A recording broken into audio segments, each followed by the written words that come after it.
Welcome to the Mindcraft Podcast. My name is Kimberly Quinn, and I have with me the amazing Russell Creed. Russell and I met each other in our mastermind group a bit ago, and I knew immediately I just had to have him on the Minecraft show because he's just such an interesting person. So Russell helps. This is what Russell does. Russell helps busy professionals calm the chaos in their businesses and lives. So let's welcome Russell Creed. Thank you for being on the Minecraft Podcast. Well, thank you for having me here. I'm super excited to be here with you and to share and just have a wonderful conversation. That's exactly what it is, Russell. Russell is his interesting has interesting with all kinds of things. And today, Russell would like to speak about, and I am super stoked to hear it, the power of identity, meaning he's going to share with us his wisdom on how to redefine who you are and create what you want. Why don't you tell us about that, Russell? Yeah, I'd love to tell you about that. And I'd love to share a little bit of my story with you, if I may, Sure. because it really is a story that helped me understand the power of identity. A lot of times as humans, we go around being busy, doing all kinds of things, and we tie up our identity in the things we're doing. Ask anyone, to tell them a little bit about yourself, and what's the first thing that people usually say? What do you Oh, do? I'm a banker.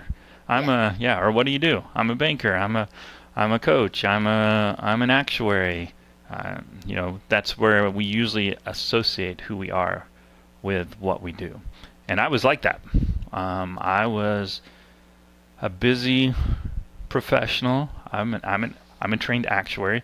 For those that don't know what an actuary does, we use math and statistics to predict risk. Most actuaries work in the insurance industry, helping figure out how much insurance should cost. It's a weird product because you have to sell it before you actually know how much you're actually going to pay. Right. The insurance Right. company's going to pay. So it takes a lot of math and statistics to figure all those things out. And so that's what my career was. I was an actuary. At the time, actuary was the number one job in America. So I really had a view of myself as a high achiever, someone who struggled for success, because that's what was required. Success required struggle and effort. And to become an actuary is not easy. You have to take a series of exams. They're all self-study. They're highly competitive. A lot of people drop out of that process because of how challenging it is. But that was the path I took, and it worked very well for me and my family. From taking care of things and providing for a family. However, having that view of being a high achiever that required a lot of sacrifice to be successful really colored my life. I was stressed out. I was overwhelmed.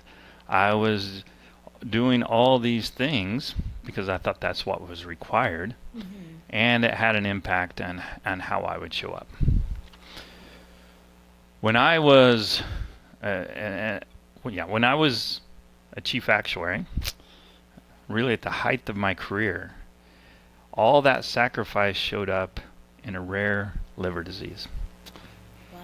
On our subconscious level, we have these programs running, and part of my subconscious programming was to be a good father, to be a good husband, to be a high achiever, I had to sacrifice myself. And it manifested in something in my body. Now, I didn't realize that at the time. I was just going through the motions and doing all the things and trying to hold everything together, feeling like I'm juggling all the balls, spinning all the plates, Right. all those little things that we talk about, right? Right. And all those things that we say. But here I was at the height of my career, thinking I'm almost there, that this is what I've been striving for. And I went in for a routine doctor checkup and discovered that something wasn't right. And that sent me on a long journey of discovery. It took me about 4 months to figure out what was wrong. And that was a very scary time in my life. That time, I was not worried about being an actuary anymore. I was worried about being alive, and what that might look like. And I discovered that we discovered that I had a rare liver disease called primary sclerosing cholangitis. I know that's a mouthful, so we just call it PSC. PSC. And what that does is in your body, your bile ducts start to collapse. Your bile ducts are the things that move the bile in and out throughout your liver. The bile gets produced in the liver, and then it gets flushed out of the liver through the bile ducts and into your digestive system, and that's what eats up, helps digest all the food that you take. Well, when the bile ducts collapse, the bile can't get out of the liver. And bile is very corrosive, and so it starts to destroy the liver. So here I was, thinking I've arrived. This is what I've been striving for, and I was given a sentence of basically a death sentence. There is no cure for primary sclerosing cholangitis. It's just a matter of when, right? And how's it going to show up for you?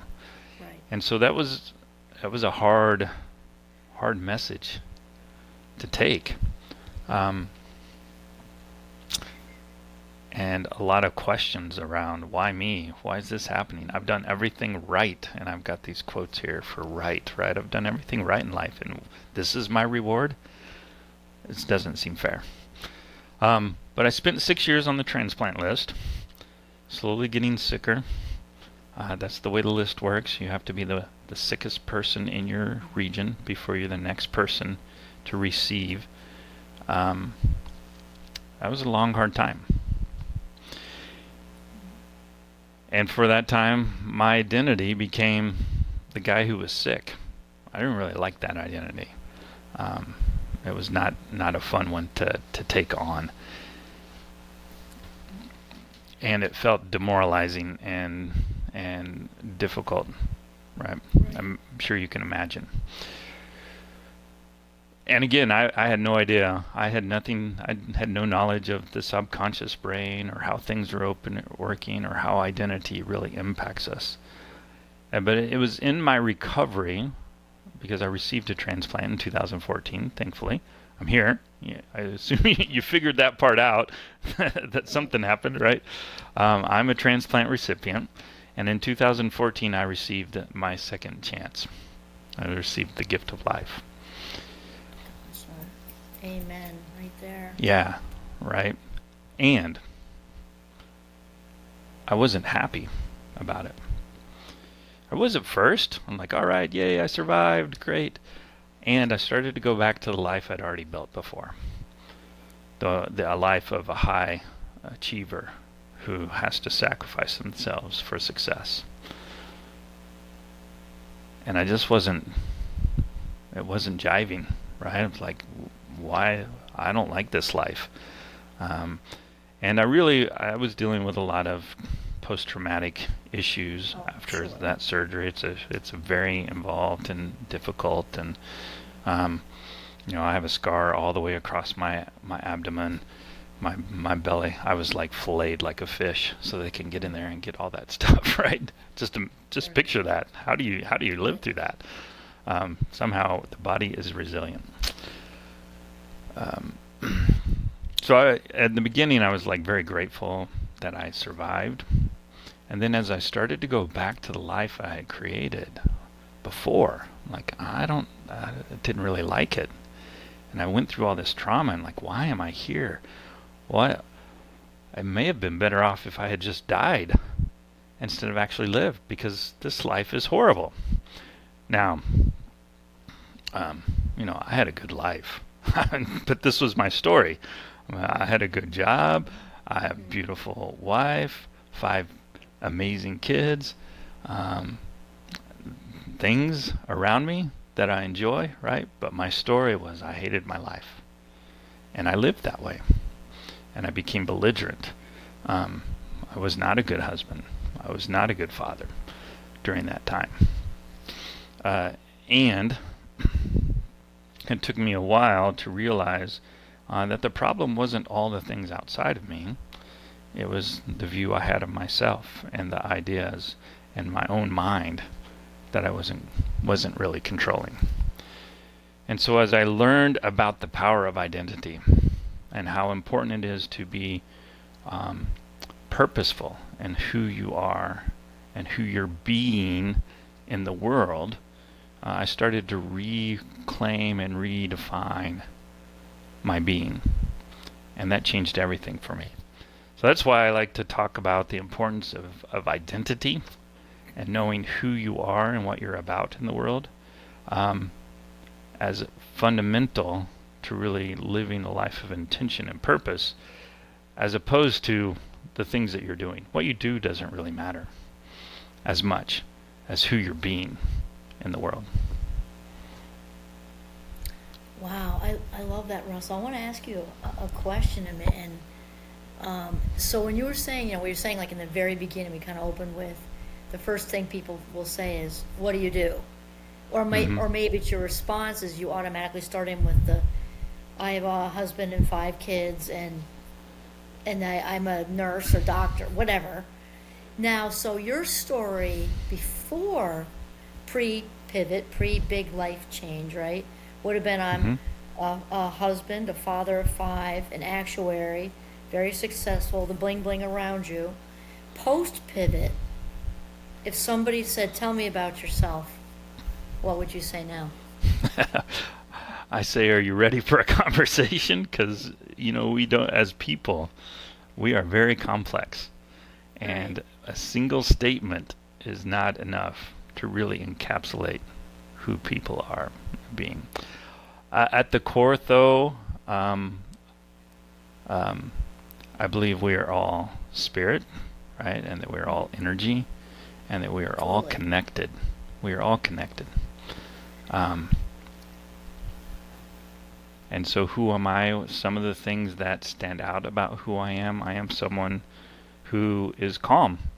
This is how I bring calm to other people. I generate calm around me. I'm someone who is determined. I've done some hard things in life because I have determination, right? I value self-reliance. I want people to be able to manage and handle themselves and discover things for themselves. And so I operate that way in the world. I'm a catalyst who helps people and move along in places that they want to move along, because that's what catalysts do, right? They're reactor. They help reactions take place in a faster method. So those are some of the things that kind of catch a glimpse of who I am, right? What really doesn't tell you anything about what I do. Maybe it does. Maybe it gives some insight into the doing, but a little bit. But your whole response pre-liver trauma and post-liver survival and thrival, right, is much different. Even though you still have the roles and all that going on, your narrative has changed. Absolutely. I love that. Yeah. So Russell, I saw here you wanted to talk about. I love the idea of you talking about the subconscious patterns because, as a cognitive psychologist, I could talk about the brain all day long and not have one bored second. And also the power of the subconscious, because Freud got a little bit of a bad rap. A lot of that stuff is true, but for me, one thing I would keep and not throw the baby out with the bathwater was that he discovered the power of the subconscious, that the unconscious drives the bus, and then roughly 90, I think it's 95% of what we think and feel today, we thought and felt yesterday. So let's hear what it's true, right?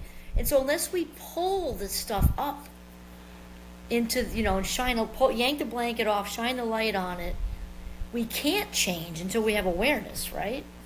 So I'm wondering, maybe you can help us with taking that sort of concept into how you help people sort of help them bring their own limiting beliefs or their own identity, or however you choose to phrase it. So when you're Hmm. helping the people in businesses, how do you like, where do you start with that? What's the process? Yeah, so let me share a couple things around that. First of all is a process is understanding how the human operating system actually works, right? And you mentioned 95% of our thoughts, of our feelings, of our actions are really the same thing we had yesterday, right? Where do those come from? They come from our subconscious. And so recognizing and understanding that cycle, that we have these ideas, these beliefs about how life operates and about who we are in the world, and those really impact the things we think about on a moment by moment basis. Our thoughts really drive our feelings, and then our feelings are a place where we act from. I know we like to think we're rational beings, but we're really feeling beings that act out of our feelings. And that all becomes a vicious cycle of reinforcement, right? So that if we have this underlying subconscious idea that I'm not good enough, and this one shows up a lot, Right, right? right, I'm right, not right. good enough. A common And one. we walk into a new situation. Maybe we're going into a room to meet at a networking event, right? And if you have this idea that you're not good enough, well, maybe you aren't so outgoing, and you hide off in the corner, and because you think nobody's going to like me because I'm not good enough. So there's the thoughts. The thoughts start showing up, and the narrative starts showing up in your brain, and then you feel shy and awkward, and you don't even want to engage. And so what's the results of that? Well, you don't meet anybody new, and you feel, like, oh, it just sort of reinforces the idea that I'm not good enough. Right. So that's how it operates in our lives. And so you have to start to create some awareness around that and recognize it. So if you have results in your life that you don't like, well, you can work that circle backwards, right? What is it I'm actually feeling? What is it I'm actually thinking? Right, right. And then when you start to pay attention to your thoughts, then that can actually point you to what the subconscious patterns are. So, maybe you're one of those achievers that feels like they have to do everything themselves, or else it's not going to get done right. Right? That's the thinking that's going on. I have to do it all by myself. Right? And so that points its way towards some sort of subconscious pattern that you're operating with. And you have to start to ask yourselves, is that true? Right, And if right. it's not getting you the results that you want, like you don't have to operate under that pattern anymore. Right? So that's one way, is just paying attention, understanding the cycle that we get stuck in, and then pay attention to the thoughts and the feelings that show up. Now, one of the things I also like to talk about is what I call the emotional guidance system. Okay, all Right? right. So our emotions are really, I see our emotions as a tool that really helps us understand when our human operating system, that cycle, is working for us and when it's working against us. So let me explain what I mean by that. Please do. When you have feelings that don't feel good, like maybe you're sad, maybe you're worried about something, maybe you're feeling anxious. Well, where do those feelings come from? They come from our thinking, right? Our thoughts. Oh, definitely. Yes. Yeah, that's our thoughts drive our feelings. And so there's something that we're thinking when we have those sort of feelings that's not really lined up with reality. That doesn't really work, right? If I'm thinking I'm not good enough, I'm going to feel like I'm having a feeling that's not very good. And I would argue that feeling, that not good feeling, is there to let you know that thinking, I'm not good enough, is really faulty thinking. Right. It's stinky thinking. Stinking thinking, as we used to call it when I was a kid. Stinking thinking. Stinking thinking. Right? Yeah, that's a 12-step term. Yeah. And so that's the thing to look at. It's like, oh, well, there you are again. I'm not good enough. Well, that's not true. You know what is true? I am good enough. I'm worthy. My worth doesn't depend on anything I do. It's it's inherent in who I am as a human being, right? That's where my worth comes from. Not anything that I'm going to do out in the world. I can't do anything to add to my worth. I can't do anything to take away from my worth. I'm just worthy. And so when you can look and see, like when you start to say that, I'm worthy, do you feel it? You feel the emotions start to move towards that positive side of the spectrum, right? So I look at the emotional guidance system as if I'm having a feeling that doesn't feel good, Right. there's something for me to look at. And when I'm having those feelings that are great, then I'm more in alignment with what's really true. You're singing my tune, that's for sure. 100%, Russell. This is my Yeah. everyday. And I love the word alignment. I love that word so much because I can just picture that, energetically, Mm. and because don't you know, at least for me, like when I'm in the flow zone, the passion, the flow zone, Yeah. you just feel like everything is right between you, God, if it's God or universe or whatever you choose to call that. Right, But right, for right. me, I feel like I'm at one with everything. Like Yes. when I'm in the zone, I just feel like there's Yeah. no separation. It's just, I am the writing, I am the speaking, I am the whatever. Mm. Yeah. I got it. Yeah. Beautiful. No I feeling like like to it. I like to really help my clients understand that what we're really about is managing our nervous system, Oh, totally. right? Because like when we're in that fight or flight response, then we aren't really in control. The mechanisms are taking over. The human operating system is taking over to keep you alive. And so many times we put ourselves in that simply from the things we think. Oh, yes. I've got too much to do. All right. Right? Now suddenly my nervous system is going into this space of, oh, there's a threat there. There's too much to do, whatever that Right, means, right, right? right. Whatever that threat is, that threat's there, and so I got to protect this body from that threat of too much to do, and it Right. goes into fight or flight, and we call that overwhelm.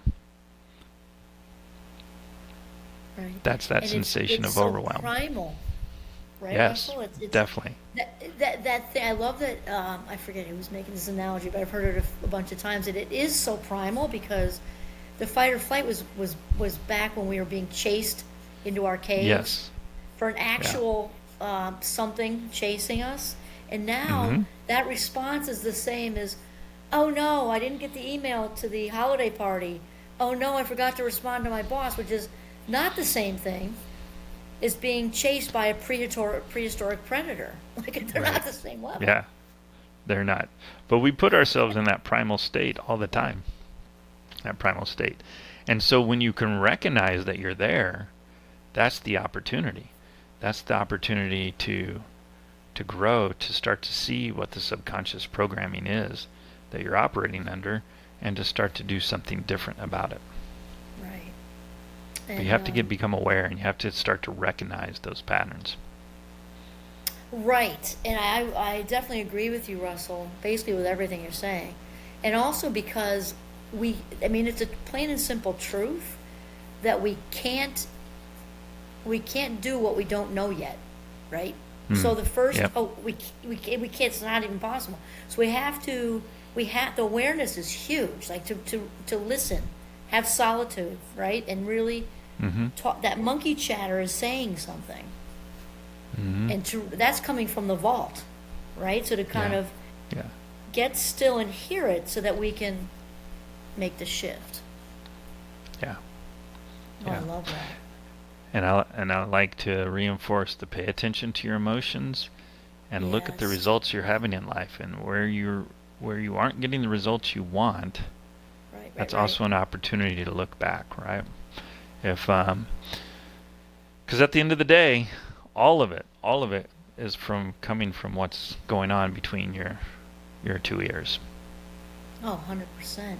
And speaking of what's going on between that lovely 3-pound organ of the brain, I love this because, as we mentioned, Russell, I could talk about neurons and neuroplasticity all day long, and I have one board second.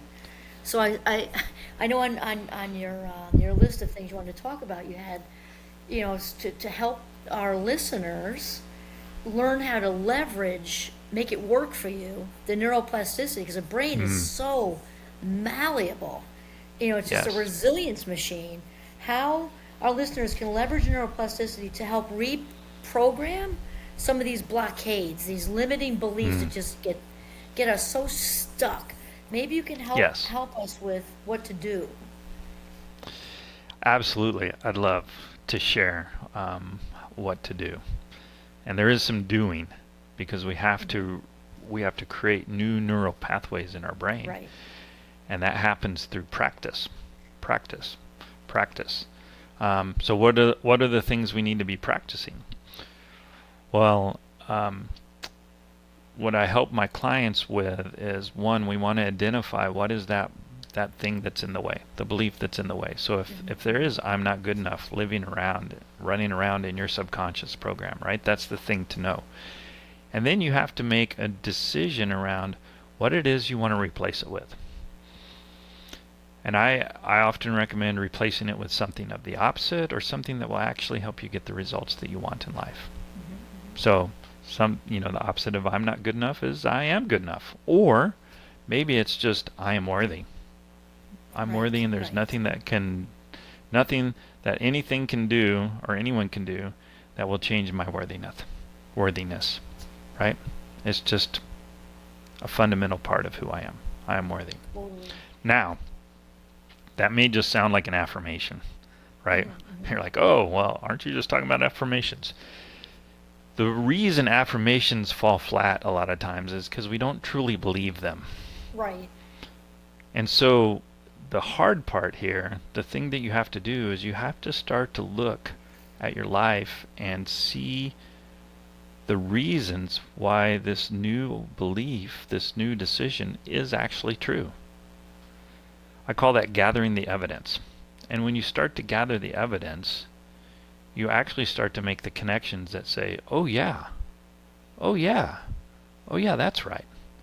And so that's what really starts to change the neural pathways in your brain, is because you have to believe it. And so you start to explore that. So I am worthy. What makes me worthy, right? It's inherent in who I am. I can't do anything about it. That's part of the evidence. If you are someone who believes in biblical texts or religious texts, right? They all speak towards the fact that we're inherently worthy, right? There's lots of evidence. If you can't find the evidence in your own life, you start to look at evidence in other people's lives, right? And it's through this practice of gathering the evidence that you really start to convince yourself that it's true. So it's no longer just an affirmation. It's inherent truth. And when you see it for what it really is, and like that old stuff is just bad programming, I call them bugs, right? They're bugs in our human operating system, right? That that sort of falls away. But you have to practice it because those neural pathways have been trained for a long time, and it's easy for them to fire off. I like to use the visual. I live out in some rural land here, and so you can see where the farmers will drive out into their field, right? They always drive the same channel in the field, and it creates these big ruts in the field. You seen that before? Yeah, well, we're in northern Vermont, so yes. Yeah, right? That's Only like a neural pathway. Yeah. That's a neural pathway. So if you want to create a new neural pathway, you have to really start a new trail. And it's going to take a while for the old one to kind of fill in as it's no longer used. And you start to create the new one through repeated use. And so what happens, you're going to make a new decision. I'm worthy. You're going to come up across a situation where your brain starts to go, oh, I'm not good enough. And you have to be aware to say, that's just a thought. That's not me. I don't believe in that old thought anymore. What I believe is that I am worthy. And remember, all these reasons why I'm worthy, and you start to list them off in your own head so that you reinforce that idea until it becomes who you are, right? Yeah, so that's how it's about. The evidence is the key component to really start to change your brain. Now, if you want to fertilize the field a little to make it easier, I love the practice of gratitude, because gratitude opens us up. 100%. Right, and it makes the brain more malleable. Like, one of my favorite practices, particularly when I'm in a place where things seem challenging, or I don't like what's going on, it can easily move me into a primal state. What I like to do is ask myself, what is there to be grateful for in this situation? The situation I don't like, right? What is there to be grateful for in that? And it's one of the things that is the quickest shifter of energy that I've found, which will get your minds off the problems, which is where it generates all that negative energy, is we're focused on problems, and gets you focused on what actually is serving you. And that starts to generate that positive energy. And in that space, when you're in that sort of space, then the brain becomes more malleable and more open to seeing other possibilities, and more open to changing the structure through neuroplasticity. Oh, I tell you, Russell, you're singing my tune, because I mean, some people think, oh, it's woo woo, and no, we can actually see in an fMRI. I'm sure you're aware. We can see brain changes. Gratitude is the master key to happiness. There's just no question. Yeah. That was repetition. Gratitude was the thing that really transformed my life. After I was in my recovery, and I was in this space of, I hate my life, I hate everything, that was my story. A friend, a mentor, challenged me to write down 3 things I'm grateful for every day. And to not just make them platitudes, but to really feel into the gratitude. And so I started that. And I was one of those skeptics who's like, this isn't going to do anything. Like, whatever. But I was a high achiever, and I was going to do whatever it took to be, to make the achievement. So I'm like, okay, I'll do my 3 things every day. And every morning I would start with the statement, I'm grateful to be alive. Now, I was not grateful to be alive. I was actually hating my life at the time. But I would write that every morning. And then I'd find a couple other things to be grateful for. The birds chirping outside my window because, spring's coming, or whatever it was. My coffee mug because it's helping perk me up for the day. Whatever it was, I would find a couple other things. And in the beginning, it was super challenging.